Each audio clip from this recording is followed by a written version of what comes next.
Hello, শুভ সন্ধ্যা সকলকে। কেমন আছো তোমরা সবাই? আমি তো বেজায় খুশিতেই আছি আজকে। কারণ আজকে আমার খুব ইচ্ছে করছিল পকোড়া খাওয়ার জন্য এবং সেটা আমাকে আজকে করে খাওয়াবে দেবজিৎ। আমি ছোটোখাটো কিভাবে? একটু হালকা হালকা হেল্প করব। তাই জন্য আজ দেবজিৎকে বললাম আমি পকোড়া খাবো, তো ও আজ বলছে একটা মিক্স পকোড়া তৈরি করি।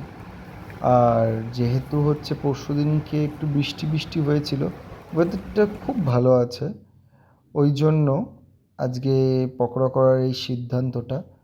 আর খুব সন্ধ্যাবেলা থেকে খুব খিদে খিদে পেয়েছিল, তো কী খাবো কী খাবো, আর যেহেতু আমরা বাইরের জিনিস খুব একটা খাই না, কারণ আমাদের বাইরে খাওয়া পড়ে, অস্বাভাবিকভাবে আমরা বাইরে খাওয়া পড়ে, ওই জন্যই ভাবলাম যে না বাড়িতেই খাই, যেটুকু দিন বা যে কটা দিন বাড়িতে থাকি সেই কটা দিন বাড়ির রান্নাই খাবে, বাড়িতে করে খাই। তাই বললো ঠিক আছে আমি করে দিচ্ছি। কিছুই না, একটুখানি আলু, ফুলকপি, ক্যাপসিকাম, গাজর সব কিছু কেটে নিয়েছিল, কুচি কুচি করে কেটে নিয়ে তার মধ্যে একটু নুন, হলুদ, জিরে, ধনে আর হচ্ছে একটুখানি বেসন, চালের গুঁড়ো দিয়ে মেখে নিতে হবে। সাধারণত আমরা বাড়িতে সবাই এইভাবেই করি।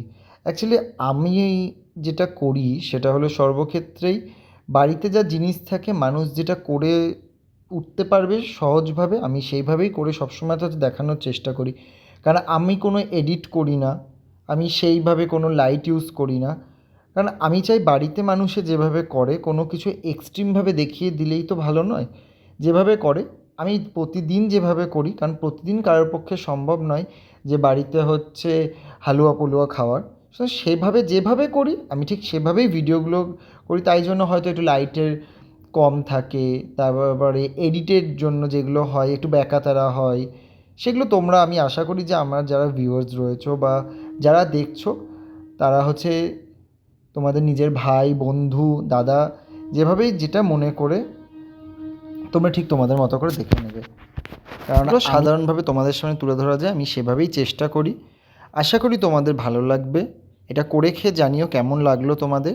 আমি ধনেপাতা দিয়েছিলাম, সেটা বলতে ভুলে গেছিলাম, তাই বলে দিলাম, তোমরাও ট্রাই করো, খুব ভালো লাগবে। টাটা, দেখা হচ্ছে নেক্সট ব্লগে।